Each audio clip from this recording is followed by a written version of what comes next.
Estás escuchando una producción de Lowpod.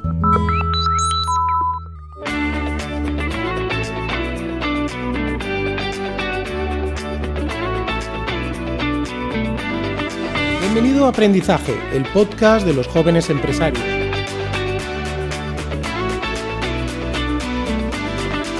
Hola amigos emprendedores, bienvenidos a la segunda temporada de Aprendizaje, el podcast de CEAGE para los jóvenes empresarios. Un espacio en el que conocemos casos de éxito de jóvenes emprendedores y en el que el objetivo no es otro que ofrecer a todos los empresarios información de utilidad para sus negocios e inspirarlos con la experiencia de nuestros invitados. Como muchos ya sabéis, CEAGE es la Confederación Española de Asociaciones de Jóvenes Empresarios y lleva 30 años defendiendo la voz de los jóvenes emprendedores. Su objetivo es mejorar el entorno en el que nacen y se desarrollan las empresas y contribuir al fomento de su estabilidad, competitividad, innovación e internacionalización. Si eres empresario y tienes menos de 41 años, no lo dudes, este es tu sitio. Entra en la web www.ceage.es y consulta más información. Mi nombre es Jorge Molina y hoy estoy acompañado por Rafa Gonzalo, que es co-CEO de Power y además fue uno de los cofundadores de esta escuela. Hola Rafa, ¿cómo estás? Buenos días. ¿Qué tal estás? Muchas gracias por recibirnos aquí y haber montado este estudio, que la verdad que es fantástico. Hablamos, si te parece, de Power, que para el que no la conozca es una escuela que fundasteis en 2017 y que ha revolucionado el sector de la educación. Ofrecéis programas articulados a través de pequeñas píldoras online de 15 minutos que los alumnos pueden consumir donde y cuando quieran. Por eso algunos lo llaman el Netflix de la educación. Contáis con un panel de profesores de renombre, como algunos, por ejemplo, como Chris Barton, que es el fundador de Shazam, el chef Dani García, Uri Levine, que es el fundador de Waze, Daniel Lamag, que es el CEO del Circo del Sol, o Félix Ruiz, cofundador de Twenty. Grandes nombres nacionales y de fuera de España. Vuestra misión no es otra que democratizar la educación y formar a los profesionales del futuro con un método más flexible y adaptado a sus necesidades. Un modelo exitoso que, tal y como demuestra vuestra expansión internacional y vuestro crecimiento imparable en cuanto a números de alumnos y programas se refiere. Estáis ya presentes en más de 20 países y no dejáis de crecer.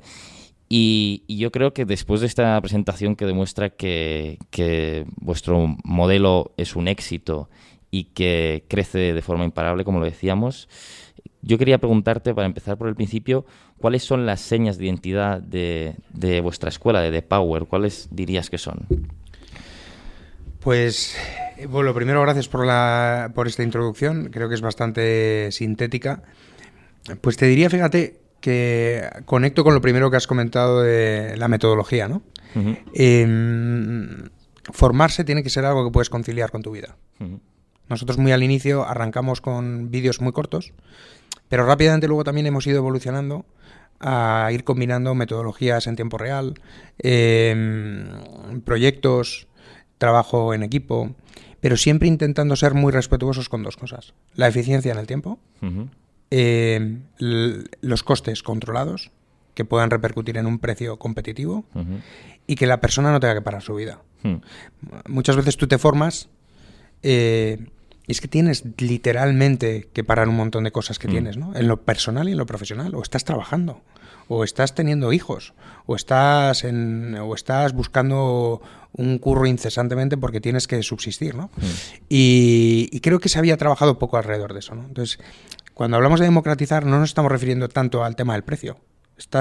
Estamos hablando muchas veces del tema del acceso, ¿no? Y te diría, a grandes rasgos, diría que eso es uno de los elementos, uno de los atributos. Uh-huh. Y el otro, a destacar, es la voluntad de hacer algo global y de convertirnos en un grupo educativo que sea pionero y punta de lanza en la innovación, en todo lo que tenga que ver con la formación en disciplinas que son críticas para la humanidad. Uh-huh. Has comentado muchos de los temas que van a ir saliendo a lo largo de la entrevista, el precio competitivo, la democratización. Claro, vivimos en la sociedad del ya. Yo creo que mucha gente le cuesta parar su vida, como tú dices, ¿no? 2 años para hacer un máster y un proyecto como el vuestro, un producto como el vuestro, pues evidentemente encaja a la perfección en el mercado, ¿no? Como demuestra vuestra evolución. Quería hablar también de vuestra experiencia de aprendizaje, que era algo que también comentabas tú ahora, porque ¿cómo la definirías? ¿Dirías que es flexible, entretenida, centrada en el alumno, individualizada, por así decirlo? ¿Cómo definirías esta experiencia de aprendizaje? A ver, puedo equivocarme porque una cosa es lo que tú quieres y otra cosa es lo que consigues, ¿no? Y ahí siempre hay un delta. Pero dicho esto, te diría que lo que intentamos es ser pragmáticos. Pragmáticos y muy respetuosos con el tiempo de la gente. Cada palabra cuenta. Tú puedes explicar un concepto en 10 minutos o para explicar ese mismo concepto puedes dedicar 1 hora. En 10 minutos, si lo haces bien, creas un montón de valor. En 1 hora, si lo haces mal, destruyes un montón de valor. Lo puedes hacer bien en 1 hora y lo puedes hacer mal en 10 minutos. Sí. Pero si lo haces bien y en 10 minutos, lo bordas. Y no sé si tú estarás de acuerdo, pero yo creo que esta idea adquiere aún más valor en el mundo actual en el que todo es más acelerado. Sí, yo diría, generaciones, ¿no? Sí, yo diría que seguramente conectas más con... Es que en el fondo ya no es tanto, casi te diría, de las nuevas generaciones. Yo no me considero nueva generación y percibo que tengo una necesidad de que las cosas sucedan súper rápido, ¿no? Yo creo que las redes sociales, por ejemplo, yo creo que es un buen ejemplo de eso. En la evolución de las redes sociales, siempre lo he pensado, que nació primero Twitter en un momento como de discusión pública, ¿no? 2008 más o menos, luego evolucionamos Instagram, fotos, y ahora estamos en TikTok, que es inmediatez. Hace 5 o 6 años el tiempo de retención, la atención era hasta 10 segundos y ahora es de 3. Sí, Entonces yo por eso digo que creo que quizás este concepto que tú comentas, el valor del tiempo, ahora es un concepto que tiene más peso que nunca. Sí, yo tengo la misma sensación. Luego será cíclico, ¿eh? Y a lo mejor seguramente todo se vuelve, porque esto es como un péndulo, ¿no? Pero ahora creo que estamos en el extremo del péndulo de la necesidad de que todo suceda rápido. Sí. Bueno, todo cambia. De hecho, mira, si hablas de Instagram, por ejemplo, TikTok, una cosa es más natural que Instagram, que era con más filtro, que decir que todo vuelve, ¿no? Parece que sí, es cíclico, como tú dices. Sí. Hablemos también de vuestro área de acción, porque empezasteis ofreciendo principalmente planes programas centrados en empresariales, ¿no? En el mundo empresarial, en convertirte en una persona que pudiese desarrollar tu carrera en este ámbito, pero habéis expandido vuestra área de acción y ahora ofrecéis, por ejemplo, también programas de farmacia, sanidad, deportes, bueno, entre otras áreas.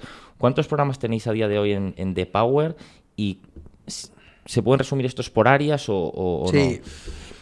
La evolución ha sido muy natural. Tú te das cuenta de que una metodología funciona, que tu marca conecta con el cliente y lo que planteas es, oye, ¿cómo puedo llevar ese aprendizaje, ese conocimiento que yo he ido desarrollando de cómo tengo que formar o cómo se forma la gente de manera atractiva y entretenida y eficiente y eficaz, se puede extender a otras muchas categorías? Entonces, eso fue lo que nos ha llevado a desarrollar otras categorías. Hemos entrado en formación profesional. La formación profesional de grado superior para mí es la gran oportunidad que tiene el país. Y es necesaria, porque cada vez necesitan más perfiles técnicos. Extremadamente necesaria. Lo que pasa es que hasta la fecha yo diría que la propia categoría no ha estado bien valorada por la sociedad, porque cuando en el colegio no funcionabas te dirigían a la FP, pero hay mucha gente que va a la universidad y realmente su lugar sería la FP, ¿no? Porque en 2 años tú puedes aprender una bestialidad de cualquier cosa. De hecho, España es uno de los países con mayor sobrecualificación. Sí. Quiero recordar que de cada 100 alumnos que salen de bachillerato, 67 van a la universidad. Creo que en Alemania no llega a 50 porque tiene mucha más formación de perfiles técnicos. Efectivamente. Pero ya no solo para perfiles técnicos, para marketing, para comercio exterior, para temas industriales. Una persona que pasa por una FP industrial, vamos, es que en determinadas disciplinas sabe más que un ingeniero. Entonces, esto es un tema muy importante. Y otro tema muy importante es el tema de las oposiciones, ¿no? Está cambiando mucho, hay muchas, la tecnología está brindando mucha oportunidad, ¿no? de preparar oposiciones de manera más eficiente, ¿no? Y ahí hemos entrado también. No dejas de estar trabajando en todos los ámbitos de la educación porque te das cuenta de que cada categoría en la que entras puedes contribuir a que mejore. Hablábamos al principio de los profesores que tenéis. Hemos mencionado 5 o 6 que demuestran que son grandes profesionales los que tenéis con vosotros trabajando. ¿En qué os fijáis a la hora de decidir escoger un profesor u otro porque os gusta, claro, que sean también personas con recorrido en su mundo, personas que realmente puedan enseñar a través de su experiencia, ¿verdad? Sí. A ver, aquí tenemos siempre un reto que es cuadrar el círculo, ¿no? Dar con una persona que haya hecho algo relevante en la vida, ¿no? Y que sea reconocido. Eso ayuda mucho a atraer clientes y a atraer alumnos. Porque supones que tienen un bagaje que compartir y en general lo tienen. 2, que tengan la disponibilidad. Y 3, que lo expliquen bien. Entonces, claro, porque hay que saber contar las cosas. Hay que saber contar las cosas. Y más de 10 minutos. Claro. Y entonces, ¿qué ocurre ahí? Que nos las vemos y nos las deseamos para intentar crear programas donde no solamente haya figuras reconocidas, sino que haya una aportación real de valor, que son cosas muy diferentes, ¿no? Y ahí está el reto, siempre ahí está el juego. Te podríamos hablar de esto infinito, ¿no? Pero cada proyecto, cada programa que hemos lanzado tiene por detrás un trabajo muy grande de identificar a las personas e intentar machear esa aportación de valor con el reconocimiento que tiene. Y luego hay muchos profesores y mucha gente que es anónima y profesionales que son anónimos y que hacen una labor de explicar con estructura, de forma sintética, que es fascinante, ¿no? ¿Cuántas cosas hemos grabado con gente muy conocida que no hemos publicado? Ya. Porque simplemente, pues, no sé. Bueno, pues lo puedes encontrar en YouTube. Interesante. Hay una palabra que lleva rondando toda la entrevista, yo creo que es la palabra valor. Yo creo que es una palabra que has repetido además al principio, ¿no? Cuando hablabas de democratizar también la educación. Y decías, ¿no? Que yo esto además lo he leído en algunas entrevistas que habéis hecho, que ofrecéis más valor a menor coste, ¿no? Hay gente que puede que no lo entienda o no diga esto cómo es posible. ¿Qué dirías que está ligado a vuestro precio tan competitivo? ¿Cómo lo explicarías? Vamos a ver, nosotros hemos apostado siempre por intentar desnudar la propuesta de valor a los elementos y a los atributos que sí que lo aportan, ¿no? Entonces, hay cosas a las que tienes que renunciar. Pues tienes que renunciar a un supercampus gigante, tienes que renunciar a tener muchísimos profesores en nómina, tienes que pensar, ¿no? De forma creativa cómo puedes contar con los mejores, pero concentrar esos momentos de aprendizaje, etcétera. Entonces, hay que intentar ser pragmático. Y si de verdad apuestas por ser competitivo en precio, tienes que intentar ser competitivo también en tus costes, ¿no? Y ese es el reto, ¿no? Porque reducir tus costes bajando el precio y aumentar la calidad en sí es un reto, pero es ahí donde está la creación de valor. Porque claro, vuestros másters tenéis desde 600 y 700 euros, ¿no? Si no recuerdo mal, para que la gente más o menos se ponga de... Sí. Yo, por ejemplo, el año pasado, sin ir más lejos, hice un máster público de la Carlos III, es verdad que era público-privado, que vale cerca de 10.000 euros. Sí, y era viernes y sábado, tampoco era... Sí, me conozco eso, ¿no? Yo hice uno que me costó 60.000 hace 12 años, ¿no? Ahí está el tema, ¿no? ¿Es tu máster un máster valioso? Pues seguramente sí lo sea. No lo desconozco, ¿eh? Nosotros no estamos aquí para tirar por tierra. Sí, yo creo que simplemente habéis abierto un nuevo camino, ¿no? Efectivamente. No venís a... Nunca hemos mirado mucho a la competencia, ¿no? Ni lo que hacían. Yo lo que me decía mi intuición, o lo que nos decía nuestra intuición a los fundadores era, seguro que hay formas más eficientes y en algunos casos también eficaces para que la gente aprenda, ¿no? ¿Por qué aprendes de un profesor concreto en un máster físico en un sitio? Pues seguramente porque le pille bien cerca de su casa y lo puede conciliar con su agenda. ¿Es necesariamente el mejor profesor para esa materia en el mundo? Pues es probable que no. Entonces, ¿hace falta pagar una serie de sobreprecio, de un precio adicional para ayudar a financiar ciertas estructuras que tienen las organizaciones tradicionalmente orientadas a la educación? Bueno, puede que sí, puede que no, ¿no? Entonces, este es la cuestión. Nosotros siempre hemos trabajado en un concepto que se habla en los océanos azules, que se llama innovación en valor, que es bajar el precio y subir el valor. Bueno, es que ahí está la clave realmente. Ahí está la clave. Normalmente se asocia a bajo precio a bajo valor. Y en realidad, si haces un ejercicio de simplificación, se puede dar perfectamente la casuística. Lo llevo a un ejemplo burdo y absurdo, ¿no? ¿Qué necesidad tiene un hotel de tener aire acondicionado en Asturias o en los picos de Europa? Puede tenerlo, pero es un coste adicional. ¿Qué utilidad tiene? Relativamente baja para el objetivo, que es estar alojado ahí de forma cómoda y confortable, ¿no? Es un ejemplo absurdo, ¿no? Pero ahora que estás hablando de educación te ha quedado como muy de profesor. Esto lo haría infinitamente el Gorborga, ¿no? pero yo creo que es un buen ejemplo y es verdad que la clave está ahí, ¿no? En ofrecer más por menos, ¿no? Y además en un mundo tan competitivo, tan internacionalizado, tan global, cada vez es más complicado encontrar una propuesta de valor que destaque, ¿no? Y yo creo que realmente la clave está en ofrecer más por menos, ¿no? Así es. Y hay recorrido, ¿eh? De verdad, te lo digo y creo que hay recorrido. A nosotros muchas veces nos limita mucho... para marcar, ¿no?, los precios nos condiciona mucho los costes de adquisición, ¿no? Que no tiene que ver con la educación, tiene que ver con cómo llegas al mercado y tiene que ver con el marketing. Y en eso pues también hay mucha innovación y también tienes que estar constantemente trabajando, ¿no?, para mantener a raya tus costes de adquisición, porque no deja de ser un coste súper importante en todo el conjunto, ¿no? Por supuesto. Hablemos también de los alumnos, porque ¿qué perfil tienen los alumnos de The Power? O sea, si esta pregunta nos la haces hace 2 años, hubiera sido más fácil contestarla, porque atendíamos con el MBA, atendíamos a unos segmentos que eran muy concretos, ¿no? Los llamábamos en su momento, Dreamers, que era gente que estaba en un momento de cambio vital, de entre los 35, 36, 37 años, que es un momento vital muy importante donde dices, ¿qué hago ahora con mi vida?, ¿no? No sabes si cambiar de curro, cambiar de jefe, cambiar de sector o montarte algo, ¿no? Y mucha gente venía a Power a hacer el programa MBA, que es un programa totalmente transversal, buscando respuestas.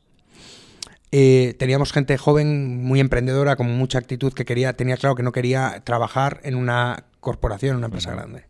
Pero ahora es más difícil, ¿no? Porque ahora, cuando tú entras en el mercado de las oposiciones, pues imagínate, ¿no? Yeah. Cada opositor tiene un proyecto de vida. Cuando entras en el mercado del FP, pues ahora nos damos cuenta que mucha gente es gente adulta que está buscando formatos que puedan compaginar con su vida profesional actual, ¿no? Y que luego están buscando dar un salto. Claro, al haberos extendido tanto.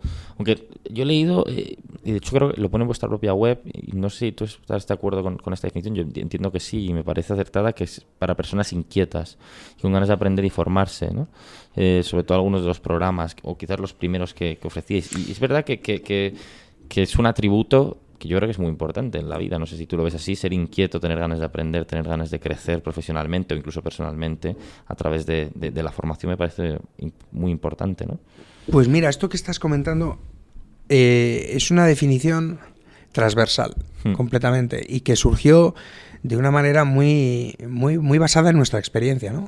Nos dimos cuenta que la gente que hacía Power, y que sigue haciendo Power, ¿no?, tiene un punto de inquietud y de ganas de hacer cosas y de aprender. Porque si te paras a pensarlo, ahora ya estamos entrando también en formaciones más regladas, más homologadas, como la FP y tal, más habilitantes. Pero en aquel momento, sobre todo, ahora también, pero en aquel momento, sobre todo, tú no estabas vendiendo un título. Mucha gente se forma por tener el título. Y en Power la gente se formaba porque quería aprender. Quería entender qué estaba pasando a su alrededor, ¿no? Y quería buscar oportunidades. Entonces, el sesgo de la persona era fortísimo, ¿no? Y cuando vamos a un evento de Power, te encuentras gente, joder, que se conecta súper bien entre ellos, porque da igual que sean fontaneros, CEOs de compañías, es que hemos tenido todo, ex candidatos a presidencia de gobierno, de todo, pues siempre tenían una inquietud vital, ¿no? Y eso se nota mucho y conectas mucho, y es una característica que es transversal a las personas, con independencia de dónde vengan, de su nivel social, de qué es lo que estén buscando, ¿no? Y es fascinante, y yo he viajado por toda, no sé, pues un montón de países, conociendo alumnos y a eventos, y macho, es que es una verdadera maravilla, ¿no? Lo ves, lo notas en la energía, ¿no?, que hay ahí. Has viajado por muchos países, porque si algo habéis hecho de forma exitosa, me permito decirlo así, es la internacionalización de la empresa, ¿no?, de la escuela, porque estáis presentes en más de 60 países, con comunidades en más de 165 ciudades de todo el mundo, que se dice pronto. ¿Qué nos puedes hablar de la internacionalización y qué nos puedes contar sobre los objetivos, ya sea a corto, medio o largo plazo, que tenéis en lo que se refiere a la expansión internacional? Mira, la internacionalización es un reto bestial. Nosotros, yo te hablo por nuestra experiencia, ¿no? No tiene nada que ver tener éxito en tu país, y el nivel de dificultad no tiene nada que ver con tener éxito en Alemania, ¿no? Yo te diría que nosotros, el éxito rotundo que hemos tenido en España, nos ha costado muchísimo replicarlo en otros países, porque te dejas plumas. Yeah. Te dejas plumas culturales, te dejas plumas de presencia, no te dejas plumas porque no estás presente allí físicamente, te dejas plumas o tienes poca presencia, te dejas plumas claro, porque... Cada país es un mundo. Cada país es un mundo, ¿no? Y luego a la hora de crear los programas y hacer las adaptaciones. Cierto es que, como bien mencionas, tenemos alumnos, 60 comentabas, yo diría muchísimos más, ¿no? Como 90 países. Da igual donde pienses, hay un alumno de Power, ¿no? Y lo puedes buscar en LinkedIn. Pero penetración, lo que se dice penetración hemos tenido en pocos países, ¿no? Hemos tenido cierta penetración en Estados Unidos, hemos tenido cierta penetración o bastante penetración en Alemania, en Inglaterra, en México, en Colombia, en Perú. Pero de los 90, pues te estoy mencionando 6, ¿no? Y el enfoque a futuro en esta área va por ahí, precisamente en fortalecer la penetración de la escuela en otros países, o viendo lo que se ha sucedido en los últimos años, que es realmente complicado por lo que decíamos, ¿no? Que cada país tiene unas circunstancias concretas, culturales, educativas y tal. Es algo en el que no vais a prestar demasiada atención. Mira, te diría que esta es una pregunta que te respondo a la gallega, ¿no? Porque... Yo soy gallego, o sea que perfecto. Sí, ¿no? O sea, Power, desde el momento en el que no ha modificado su visión, convertirnos en el mayor grupo educativo del mundo. En la propia misión y en la propia visión está la respuesta, ¿no? La cuestión es qué pasos das para llegar a cumplir esa visión, ¿no? Y nosotros ahora ya hemos hecho nuestros pinitos y tenemos presencia y tenemos relevancia en determinados mercados. Tenemos penetración con compañías en esos mercados que confían en Power también para formar a sus empleados. Pero en este momento estamos muy, muy, muy centrados en lanzar las nuevas categorías también en España, ¿no? Entonces, esto es como un circo de 3 pistas que tienes que ir manejando, ¿no? Entonces, te diría que ahora estamos dándole vueltas a los platillos más fuerte en España, pero estamos manteniendo lo que tenemos en internacional, ¿no? Y en algún momento, cuando pongamos a rodar todos esos platillos en España fuerte, pues volveremos a la carga con algunas de las categorías que estamos desarrollando en España para internacional. La business ya está razonablemente consolidada en algunos mercados, pero hay otras disciplinas y otras categorías que tenemos que exportar.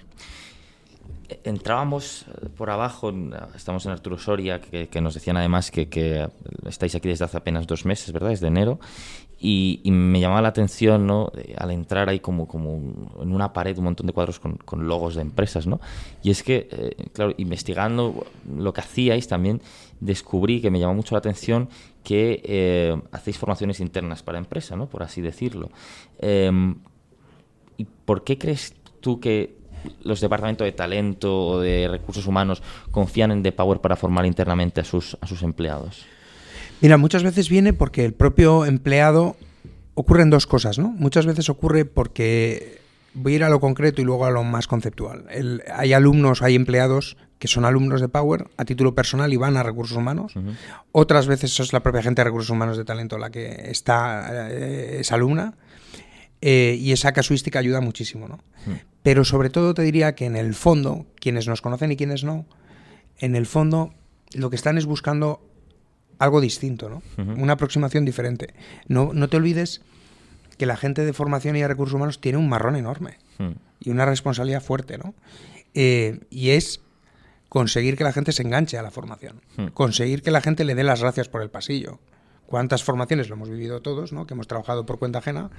Se dan en las compañías, pero las percibes casi como algo, bueno, pues que tienes que hacer, ¿no? Sí, una obligación. Una obligación. Venga. Y fíjate qué perverso es eso, ¿no? Porque la compañía está invirtiendo tiempo, sí, recursos, talento interno y un montón de esfuerzo y coste de oportunidad. Y la gente termina no valorando muchas veces, ¿no? Entonces, es una carga muchas veces. Es una carga, ¿no? Entonces, aquí hay una parte que yo creo que ven ellos de nuestra metodología, nuestra frescura, nuestra propuesta, que les encaja bien, ¿no? Y luego la clave está en que cuando los alumnos pasan por los programas dicen, coño, esto está fenomenal. Claro, algunas marcas, bueno, por si los oyentes lo quieren saber, L'Oréal, ¿no? Si no recuerdo mal. Muchísimas. Mira, en España... WPP, que estuvimos hace poco con Sebas Muriel, que es precisamente el CEO de esta compañía, que es una de las Big Four de la publicidad. PwC, KPMG, A3 Media, Telefónica, grandes empresas. BBVA, Santander... No lo sé, de técnicas reunidas. Te diría que en España, de las 100 grandes compañías, no lo sé, pero muchas. Y luego internacionalmente, Airbus, Land Rover, muchas compañías, ¿no? Me gustaría hablar contigo un poquito de emprendimiento. ¿Por qué decidisteis para empezar a emprender, a apostar por el mundo de la educación? Estamos hablando de 2017, si no me equivoco. ¿Y por qué decidisteis apostar por este mundo? Mira, nosotros éramos... La historia es muy sencilla. Hugo y yo éramos compañeros de clase. Ajá. En la universidad. Y Borja y yo éramos compañeros de trabajo. Éramos consultores. Ajá. Y luego está por ahí mi primo, que es Quique, que es el pequeño, ¿no? Que era mi primo. Los 4 fantásticos, ¿no? Bueno, los 4, según si entras en Twitter, dicen, pero esta gente no sabe que no tiene edad para llevar sudadera. Bueno, sabes, depende a quién le preguntes, ¿no? Pero el caso es que Hugo en aquel momento tenía algo que era ya un reconocimiento y un bagaje profesional en el mundo del emprendimiento, ¿no? Ha sido pionero desde el primer momento del sector, ¿no? De Internet, ¿no?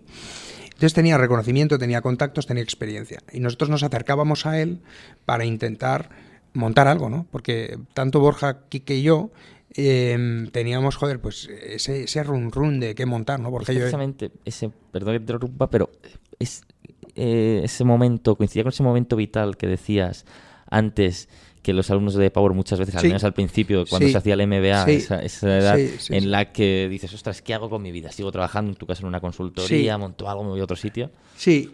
A ver, en el caso, por edad, absolutamente, porque ahí teníamos, no sé, 36 años o por ahí, por edad absolutamente encaja.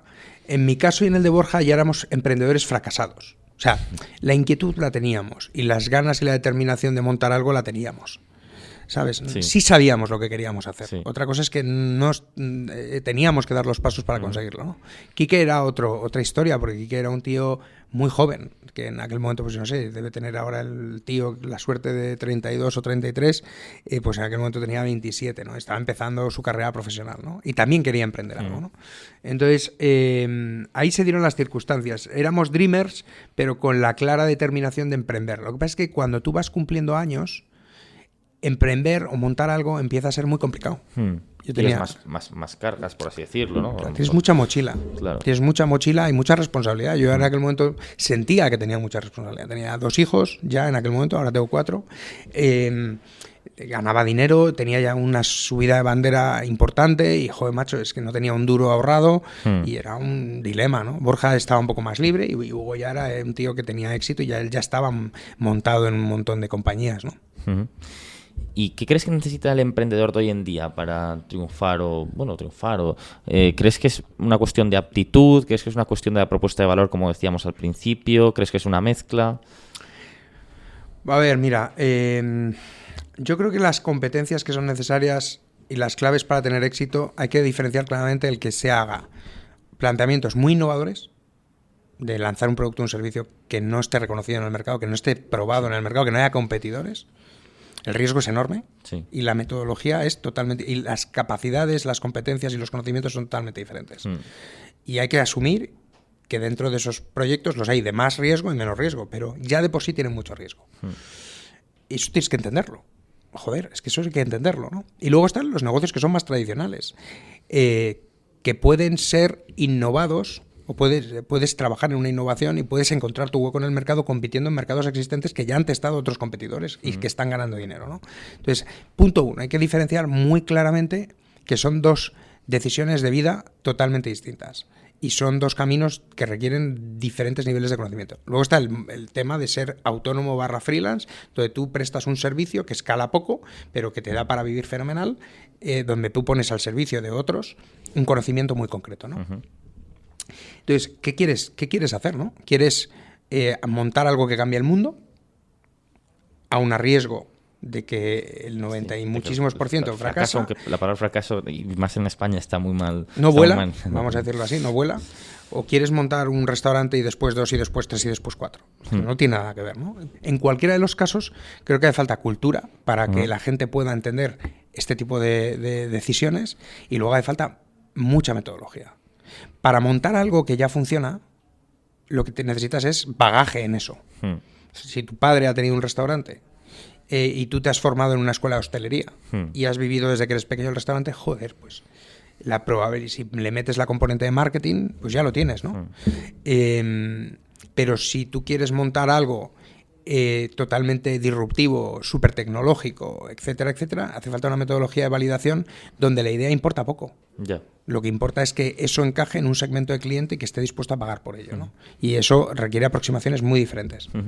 Qué interesante. Nos vamos acercando ya al final del podcast y siempre nos gusta preguntarle a nuestros invitados, ya que el podcast se llama Aprendizaje, qué es lo que han aprendido a lo largo de sus carreras, porque además tú lo decías antes, y yo creo que es una idea que es muy importante ensalzar en España, que es que emprender a la primera no es síntoma de éxito, quiere decir que se puede emprender más veces y que eso no supone un fracaso personal o profesional.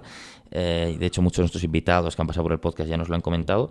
Entonces, resumiendo, ¿qué destacarías de lo que has aprendido en tu carrera y de los momentos difíciles? ¿Con qué te quedas? Es una pregunta difícil, ¿eh? Sí, es una pregunta difícil, porque es muy conceptual. Sí. Pero te diría, el primer elemento de la pregunta, ¿qué aprendizajes me llevo? Hay muchísimos, ¿no? Pero te diría, fíjate que uno de los principales aprendizajes para mí es que la idea para un emprendedor en proyectos innovadores realmente importa poco. Nosotros, que lo enlazo con la anterior pregunta, queríamos montar algo.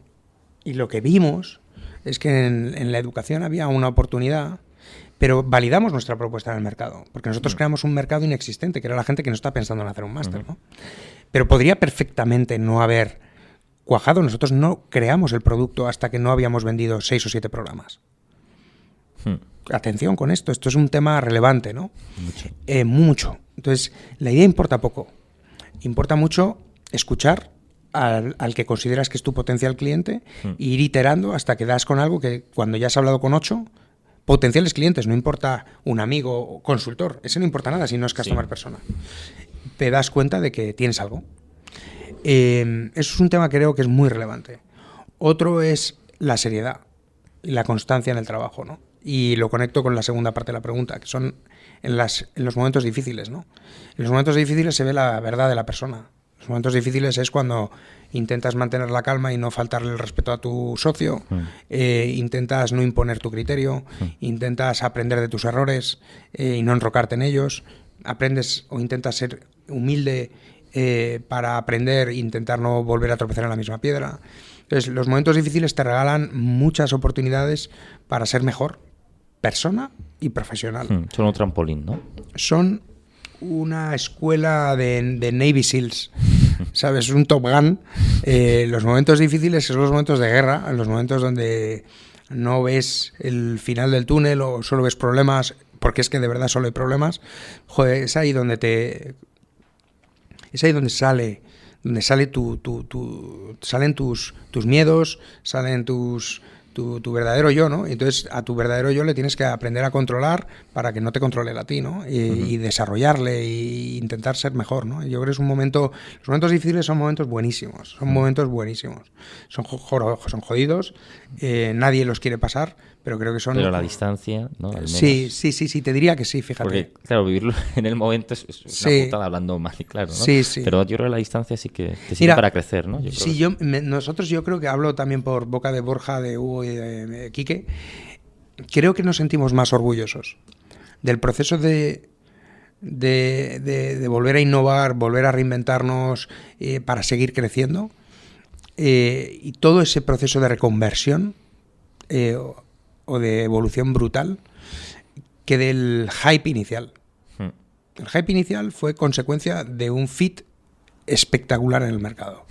Y luego hicimos el marketing, ejecutamos bien, ¿no? Pero ahora lo miro a todo lo pasado, ¿no? 7 años después, con todo lo que hemos pasado, lo bueno y lo malo. Macho, yo me siento súper orgulloso de seguir aquí, unido a mis socios, con un equipo sano, con una buena cultura, con unas cuentas saneadas. La cultura es buenísima. Sí. Y te digo que eso es súper relevante, ¿no? Súper relevante. Cerremos con un deseo para el futuro. Puede ser personal, profesional. A lo mejor eres del Mallorca, ahora que se ha clasificado a la final de la Copa del Rey. Dices, pues mira, que gane la Copa del Rey. Pues no, macho, soy súper madridista. Entonces la Copa del Rey mejor no hablamos. Sí. Soy súper madridista. Mi hijo lo es más. Pues no lo sé. Mira, yo tengo 43 años. De hecho, no debería estar en el podcast por poco.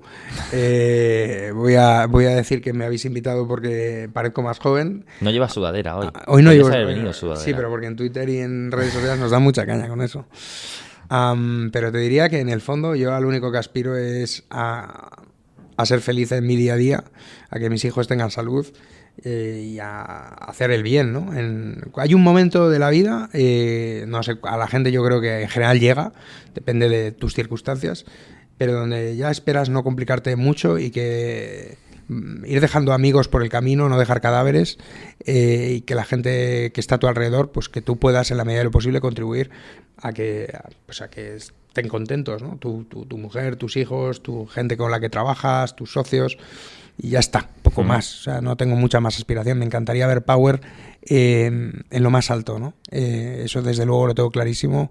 Me encantaría que Power llegue a ser una compañía que nos trascienda, que sea una compañía global absolutamente y que marque, ¿no?, el ritmo, ¿no?, de la evolución en la educación en el mundo, ¿no?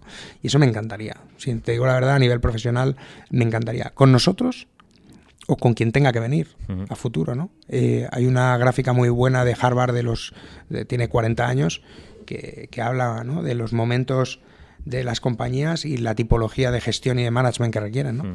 Y el emprendedor tiene un tiempo, ¿no?, en las compañías, ¿no? No tengo ni idea cuánto será, 7, 5, 8, 10 años, ¿no? Maduran, pero cuando maduran requieren otro tipo de perfiles, ¿no? Entonces, nosotros somos conscientes de que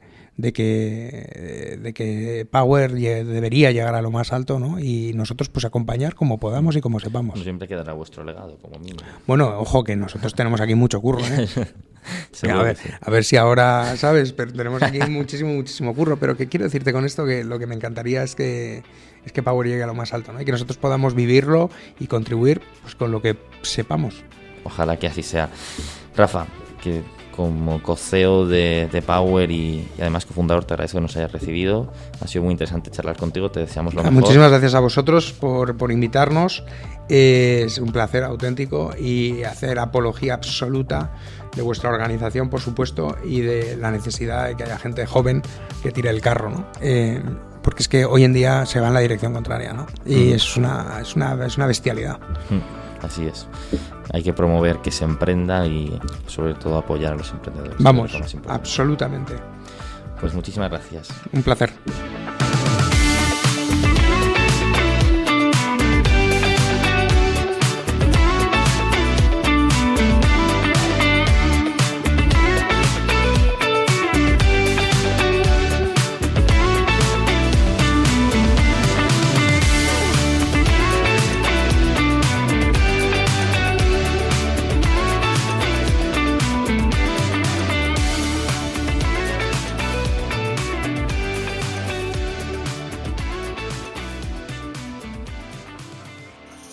Cada vez son más las marcas que apuestan por el podcast como herramienta de comunicación.